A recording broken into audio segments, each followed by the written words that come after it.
तो hello friends, welcome to easy Hindi summary. तो आज की क्लास में हम पढ़ने वाले हैं क्लास 7 का चैप्टर नंबर 4, जिसका नाम है कठपुतली।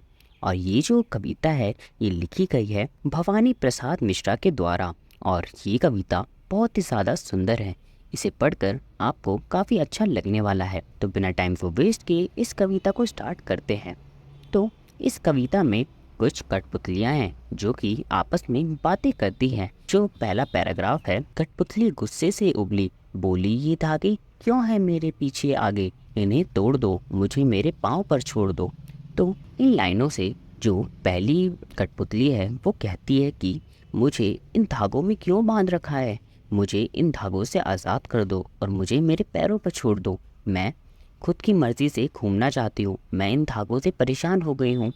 फिर दूसरे पैराग्राफ में बाकी जो कठपुतलियाँ हैं वो कहती है, सुनकर बोली और कठपुतलियाँ कि हाँ बहुत दिन हुए हमें अपने मन की छंद छुए।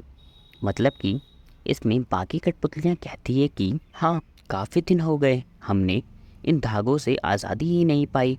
लोग हमें बांध देते हैं और अपने इशारों पर नचाते हैं। हमारी खुद की भी तो ज़िंदगी है। हम बिल्कुल एग्री करते हैं तुम्हारी बात से, हम भी आज़ाद होना चाहते हैं। तो ये बात सुनकर जो पहली कठपुतली थी वो सोचती हो कि ये कैसी इच्छा मेरे मन में जागी। मतलब वो खुद से ही क्वेश्चन करती है, ये कैसी इच्छा मेरे मन में जाग गई है।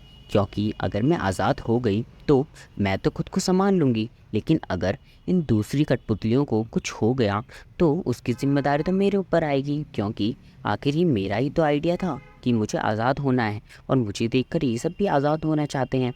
और इससे अगर इन्हें कुछ होता है तो ये तो मेरी ही जिम्मेदारी होगी। तो ये सोचकर जो कठपुतली है वो और परेशान हो जाती है।